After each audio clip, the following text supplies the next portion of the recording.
ইরানের সুকঠিন হিম্মতি ঘোষণা, ইরানের পারমাণবিক কার্যক্রম কেউ থামাতে পারবে না।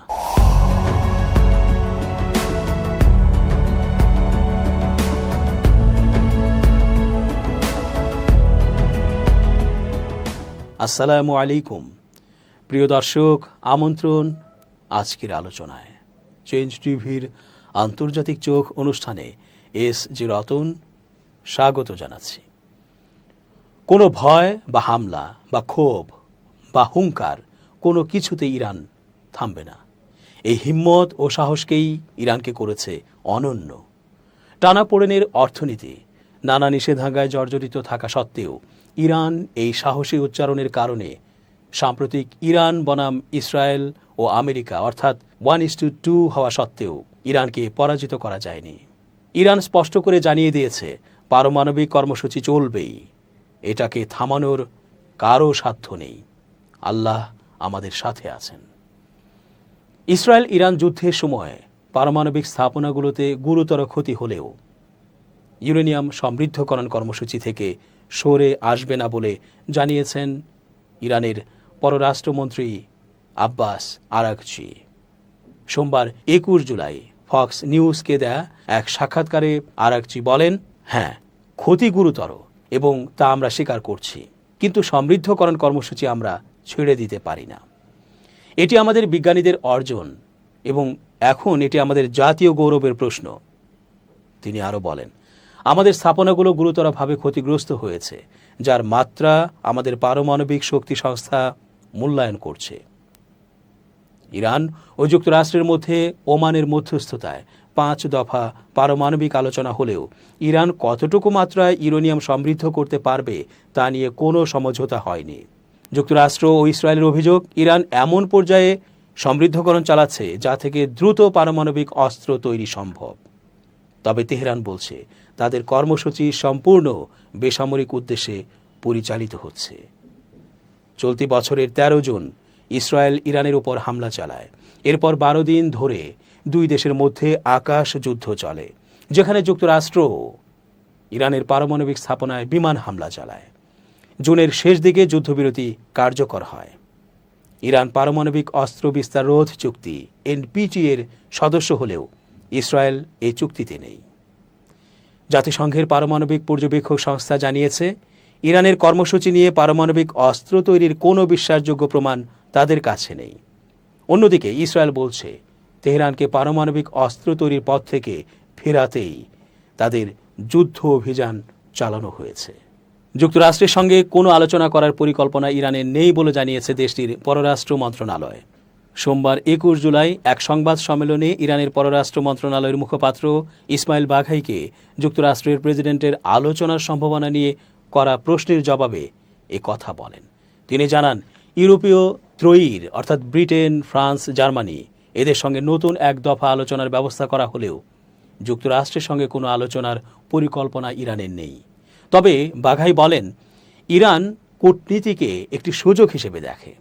যখনই জাতীয় স্বার্থ রক্ষায় তা সহায়ক মনে হবে, ইরান সেই সুযোগ কাজে লাগাবে। বাঘাই জানান, ইউরোপীয় ত্রয়ীর সঙ্গে ইরানের পরবর্তী দফার আলোচনা আগামী শুক্রবার অর্থাৎ 25 জুলাই তুরস্কের ইস্তাম্বুলে অনুষ্ঠিত হবে।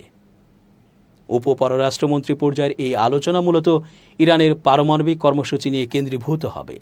আলোচনায় ইরানের পক্ষে উপপররাষ্ট্রমন্ত্রী মজিদ তাখত রাভাঞ্চি এবং কাজেম ঘরিবাবাদি অংশ নেবেন বলে জানানো হয়েছে। এদিকে ইসরায়েল ইরান যুদ্ধের সময় পারমাণবিক স্থাপনাগুলোতে গুরুতর ক্ষতি হলেও ইউরেনিয়াম সমৃদ্ধকরণ কর্মসূচি থেকে সরে আসবে না বলে জানিয়েছেন ইরানের পররাষ্ট্রমন্ত্রী আব্বাস আরাগচি। ফক্স নিউজকে দেয়া এক সাক্ষাৎকারে আরাগচি বলেন, হ্যাঁ, ক্ষতি গুরুতর এবং তা আমরা স্বীকার করছি, কিন্তু সমৃদ্ধকরণ কর্মসূচি আমরা ছেড়ে দিতে পারি না।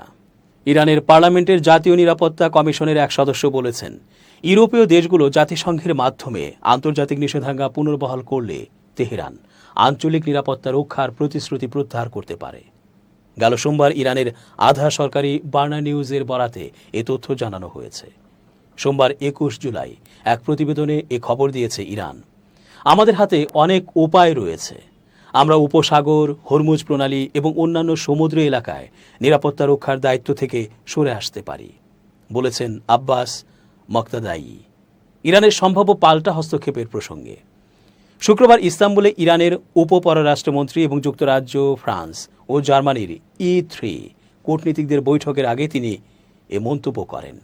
E3 দেশগুলো ইরান যদি যুক্তরাষ্ট্রসহ পশ্চিমা শক্তির সঙ্গে তার পরমাণু কর্মসূচি নিয়ে ফলপ্রসূ আলোচনায় না বসে তবে আগস্টের শেষ নাগাদ আন্তর্জাতিক নিষেধাজ্ঞা পুনর্বহালের হুমকি দিয়েছে। গত কয়েক মাসে E3 এবং ইরানের মধ্যে পরমাণু কর্মসূচি নিয়ে বৈঠক হলেও তাতে কোনো সমাধান আসেনি। জুন মাসে ইরানের ওপর ইসরায়েলের হামলার পর এসব আলোচনা স্থগিত হয়ে যায়।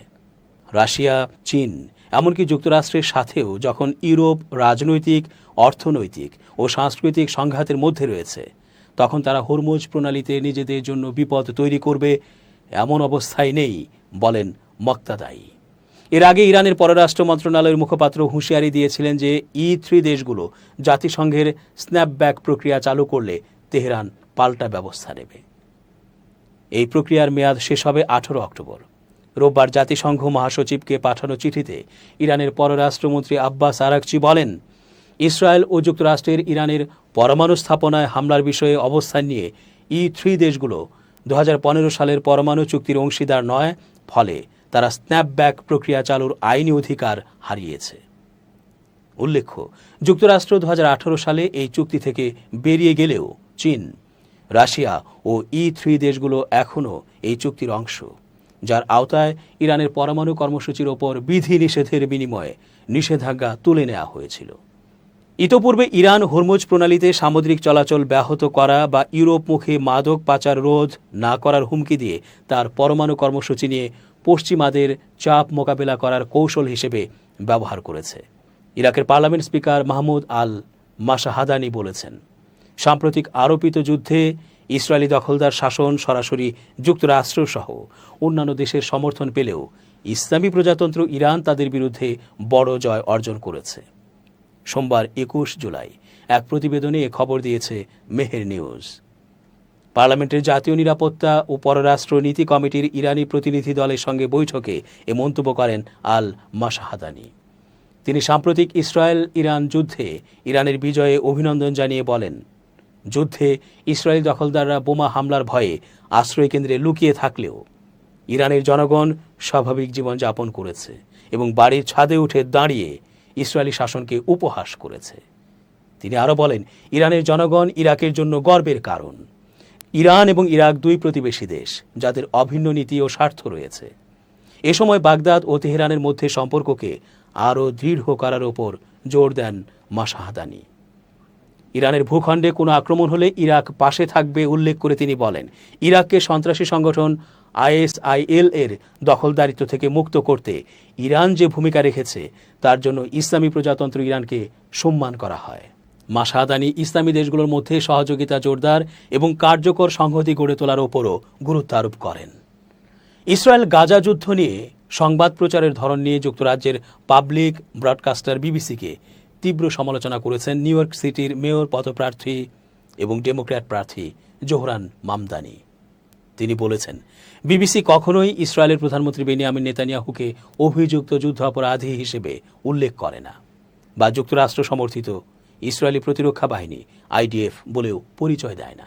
এক্সে শনিবার এক পোস্টে মামদানি লেখেন, বিবিসি কেন ইরান সমর্থিত হুথি বা হামাস নিয়ন্ত্রিত হাসপাতালের মতো প্রসঙ্গ উল্লেখ করে, কিন্তু যুক্তরাষ্ট্র সমর্থিত IDF বা অভিযুক্ত যুদ্ধাপরাধী বেনিয়ামিন নেতানিয়াহু বলে না। ইসরায়েলের কট্টর সমালোচক হিসেবে পরিচিত মামদানি গাজার ওপর ইসরায়েলের সামরিক অভিযানে গণহত্যার অভিযোগ এনেছেন এবং ইসরায়েলি বসতিতে কার্যরত কোম্পানিগুলোর সঙ্গে সিটি প্রশাসনের সম্পর্ক ছিন্ন করার উদ্যোগ নিয়েছেন।